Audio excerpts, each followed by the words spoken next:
Advocate Tajul ইসলামের ইতিহাস যদি কেউ জানতে চান, জামালপুরে ফিরে যান। অ্যাডভোকেট তাজুল ইসলামের পরিচয় সারা বাংলাদেশের মানুষ জানে।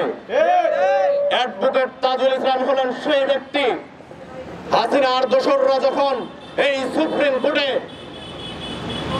জামাতের নেতা সহ বিএনপি সহ বিভিন্ন দলের নেতাদেরকে গণহত্যার আদেশ দিচ্ছিল, ওই সময়ে অ্যাডভোকেট তাজুল ইসলাম সিনার টান করে তার ওকালতি করে গেছেন। অ্যাডভোকেট তাজুল ইসলামের ইতিহাস যদি কেউ জানতে চান, জামালপুরে ফিরে যান। আমি বলছি জামালপুরে ফিরে যান। জামালপুরে আমারও জন্ম। এই অ্যাডভোকেট তাজুল ইসলামের 14 পুরুষের ইতিহাস খুঁজে আসুন, পাকিস্তান পিরিয়ড থেকে খুঁজে আসুন। তারা 14 পুরুষ দেশপ্রেমী ছিলেন। তার বাবার ইতিহাস খুঁজে আসুন, 14 পুরুষ দেশপ্রেমী।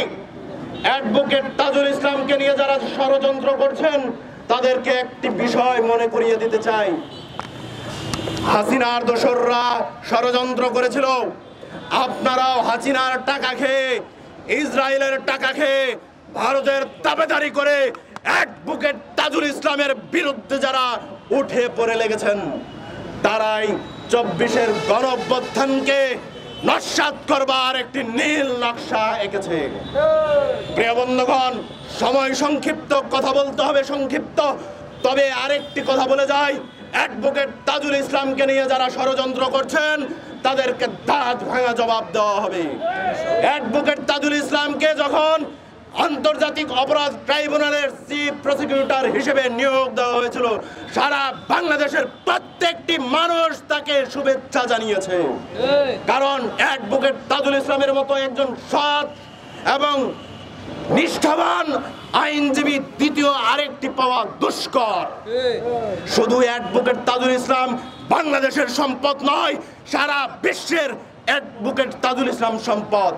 অ্যাডভোকেট তাজুল ইসলামের মতো যদি দ্বিতীয় আরেকটি ব্যক্তি পয়দা হয় বাংলাদেশে, সেটাও অ্যাডভোকেট তাজুল ইসলামের হাত দিয়েই হবে।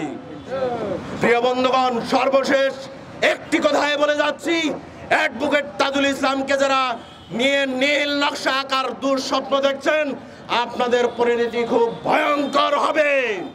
আপনাদের পরিণতি খুব ভয়ঙ্কর হবে।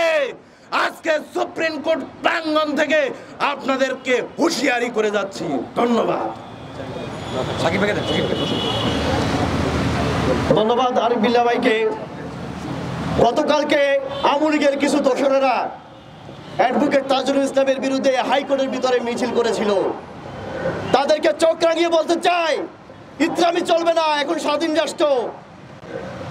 আওয়ামী লীগের সময় সিনা টান করে দাঁড়িয়েছিলাম, এখন তো স্বাধীন দেশ, এখন সিনা একটা না দুটা সিনা হয়েছে আমাদের।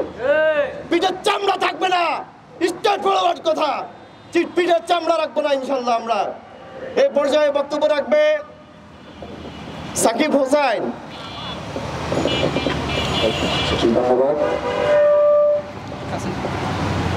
আমি আজকে এখানে আমাদের ডাকে যারা সাড়া দিয়েছেন এবং সাংবাদিকবৃন্দ যারা উপস্থিত হয়েছেন, সকলকে আন্তরিক ধন্যবাদ জানাই।